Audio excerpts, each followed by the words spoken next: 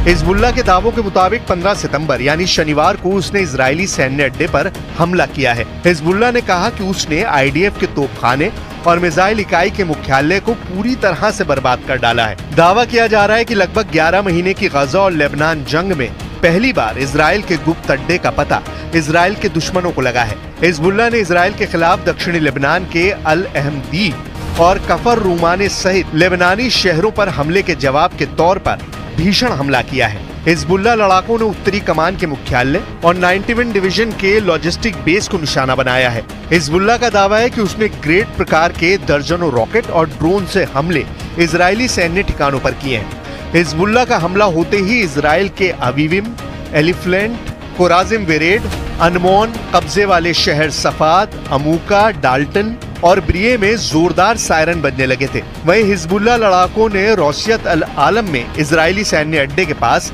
एक Israeli Merkava tank को anti tank guided missile से तबाह करने का दावा किया है।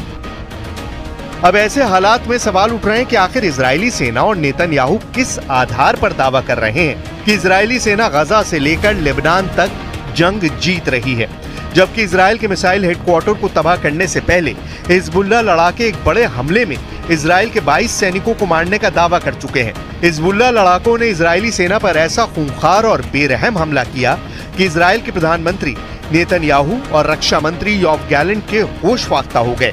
इजराइल को रत्ती भर उम्मीद नहीं थी कि हिजबुल्लाह तेल अवीव के पास इजरायली सेना के गिलॉट बेस को तबाह कर सकता है।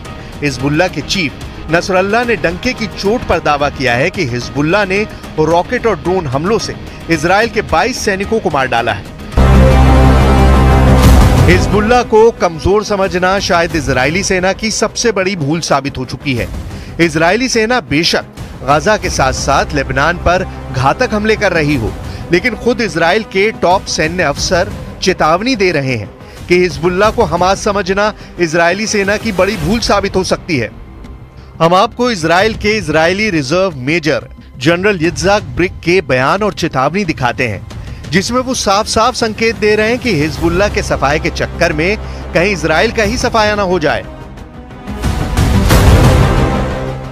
Reserve major general Yitzhak brick का साफ कहना है कि अगर लेबनान से सीधी और बड़ी जंग इजराइल ने की तो हिजबुल्लाह इजराइल के तेल अवीव, गुशदैन को तबाह कर सकती है।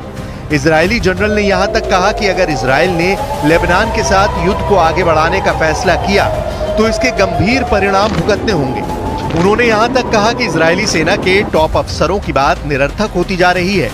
इजरायली चैनल 12 के साथ एक इंटरव्यू में इजरायली जनरल ब्रिक ने यहां तक कह दिया कि हिजबुल्लाह पर हमले का झूठा प्रचार बंद करें, क्योंकि इजरायली सेना काफी छोटी है। इजरायली सेना के पास सिर्फ 6 डिवीजन है जो हमास तक को खत्म नहीं कर सकती है। ऐसे हालात में लेबनान में हिजबुल्लाह से सीधी जंग इजरायली सेना की 6 डिवीजन नहीं कर पाएगी और लेबनान युद्ध इजराइल के वजूद पर बहुत भारी पड़ सकता है। पिछले 100 घंटे में हिजबुल्लाह ने इजराइल के गिलॉट बेस में हमला करके 22 इजरायली सैनिकों को मार डाला है और अब इजराइल के सफाद में पूरा मिसाइल हेडक्वार्टर उड़ाकर हिजबुल्लाह ने इजरायली सेना की हालत खराब करके रख दी है। अब देखना होगा इजराइल हिजबुल्लाह के हमलों का बदला कैसे लेता है।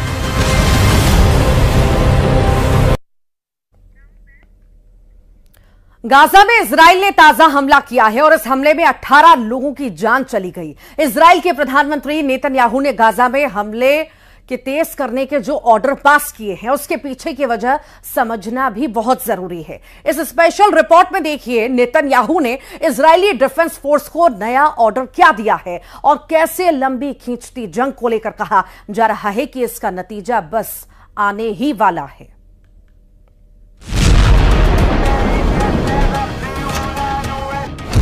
गाजा में बिछ गई मौत की चादर। नेतन्याहू की फौज का ऑपरेशन सर्वविनाश एक्टिवेट।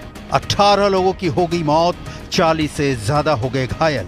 अब तक 41,000 से ज्यादा फिलिस्तीनियों की मौत, 80,000 से ज्यादा घायल। दुनिया ने ऐसी क्रूर जंग नहीं देखी होगी। गाजा में इजरायली डिफेंस फोर्स ने ताजा हमला किया है।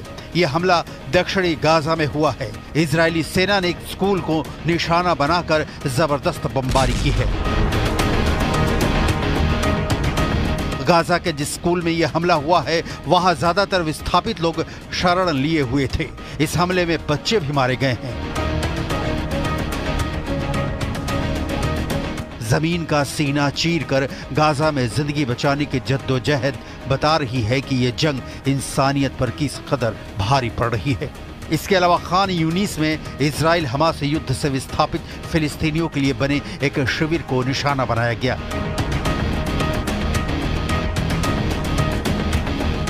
इजराइल के प्रधानमंत्री बेन्यामिन नेतन्याहू जल्दी में हैं। गाजा को मिट्टी में मिला देने की जल्दी में नेतन्याहू की फौज ने गाजा पर हमले और तेज कर दिए हैं। नेतन्याहू की जल्दी की कई वजहें हैं। पहली वजह, 11 महीनों की लंबी जंग से इजराइल की जनता उकता चुकी है। दूसरी वजह, नेतन्याहू को लेकर इजराइल की जनता इस पर विमर्श कर रही है कि वो बंधक संकट सुलझाने में फेल साबित हुए हैं। तीसरी वजह, नेतन्याहू के खिलाफ उनकी कैबिनेट में भी विरोध की आवाजें उठने लगी हैं। चौथी वजह, नेतन्याहू के खिलाफ इजराइल में विरोध प्रदर्शन शुरू हो चुके हैं। पांचवी वजह, इंटरनेशनल बिरादरी से नेतन्याहू पर आम फिलिस्तीनियों की मौत को लेकर सवाल उठ रहे हैं। वो लोग जिनका इस युद्ध से कोई लेना देना नहीं है, वो भी जंग के मलबों में कुछ इस कदर दबे हुए हैं जहां रहना तो छोड़िए, सांस लेना भी मुश्किल हो रहा है। गाजा का हाल यह है कि वहां जीने के लिए जरूरी चीजें तो लगभग खत्म ही हो गई हैं, मरने के बाद दफनाने तक की जगह भी कम पड़ती दिख रही है। 23 लाख की आबादी हर पल मौत की आशंका में जीने को विवश है। 7 अक्टूबर 2023 से ही गाजा में तकरीबन हर रोज इजरायली ऑपरेशन हो रहा है। युद्ध विराम के लिए कई दौर की बातचीत भी बेनतीजा रही है। फिलहाल ये जंग कब थमेगी इसके कोई आसार नजर नहीं आ रहे हैं। यही वजह है कि इजराइल के तेल अवीव में बंधकों की रिहाई की मांग तेज हो गई है। इजराइल में शनिवार को हजारों प्रदर्शनकारियों ने सेना मुख्यालय और दूसरे सरकारी इमारतों पर धावा बोल दिया।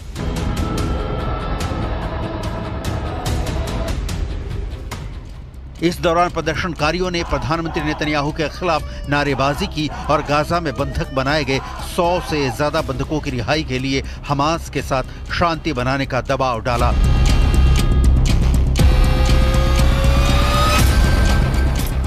कई लोगों ने समझौता करने में विफलता के लिए पीएम नेतन्याहू को जिम्मेदार ठहराया, क्योंकि उन्हें लगा कि युद्ध के दौरान उन्हें सत्ता में बने रहने में मदद मिलेगी। इस दौरान प्रदर्शनकारियों ने शहर के एक पुल पर चक्का जाम कर दिया। यातायात व्यवस्था भी ठप हो गई। प्रदर्शनकारियों में अब वो लोग भी शामिल थे जिनके अपने हमास के चंगुल में बंधक हैं।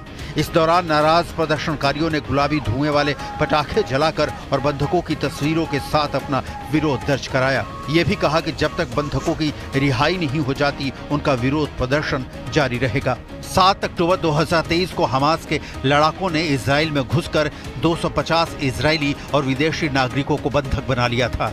इजराइल ने युद्ध छेड़ दिया, लेकिन बंधक छुड़ाने की कोशिश में अब तक 41,000 से ज्यादा फिलिस्तीनी मारे जा चुके हैं और जिस हमास के अंतिम आतंकी के मारे जाने तक जंग जारी रखने का नेतन्याहू ऐलान कर रहे हैं, वो हमास का आखिरी आतंकी अब भी इजरायली डिफेंस फोर्स की बंदूक की गोली से बहुत दूर दिख रहा है। जाहिर है नेतन्याहू मुश्किल में है।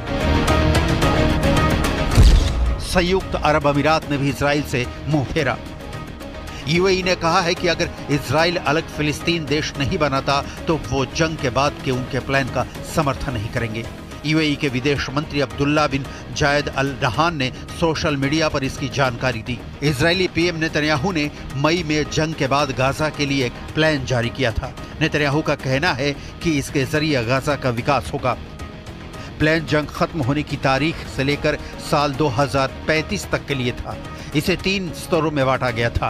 प्लान के मुताबिक गाजा में इजराइल कब्जे के बाद फिलिस्तीन की सरकार होगी। इसे यूएई, सऊदी अरब, मिस्र, बहरीन और जॉर्डन जैसे अरब देशों का एक गठबंधन मॉनिटर करेगा।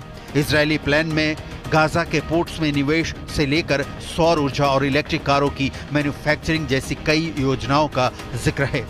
नेतन्याहू की तरफ से गाजा के भविष्य के लिए प्लान जारी करने के बाद उनके रक्षा मंत्री योव गैलेंट ने इसे नकार दिया था। योव गैलेंट ने इजरायली पीएम को चेतावनी दी थी कि वो फिलिस्तीनी जमीन पर कभी भी इजराइल का शासन नहीं होने देंगे। गैलेंट का बयान सुनिए।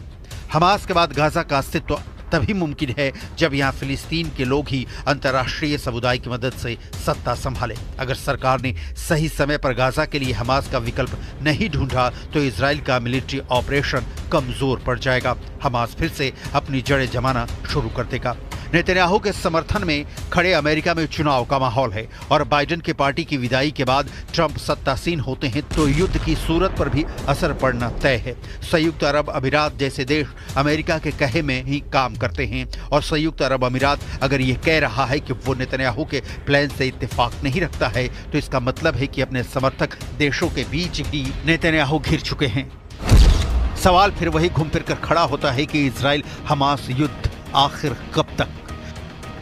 जहां तक इजरायली बंधकों को हमास के कब्जे से छुड़ाने की बात है तो इसी हफ्ते 6 बंधकों की हत्या करके हमास ने नेतन्याहू को लाउड एंड क्लियर मैसेज दे दिया था कि वो चाहता क्या है और नेतन्याहू हैं कि उनके पास विकल्प नहीं बचे हैं। या तो सारे बंधकों को छुड़ाकर देश वापस लाना होगा या संपूर्ण गाजा को जमींदोज कर देना होगा, क्योंकि यहाँ से नेतन्याहू पीछे हटे तो घर में इजरायली उनके साथ चाहे जो व्यवहार करें, अरब देश इजराइल के खींचे कदम को एक कमजोर देश की निशानी से ज्यादा कुछ नहीं मानेगा, जो भविष्य में इजराइल के लिए आज से भी बड़ा संकट पैदा करने वाला हो सकता है।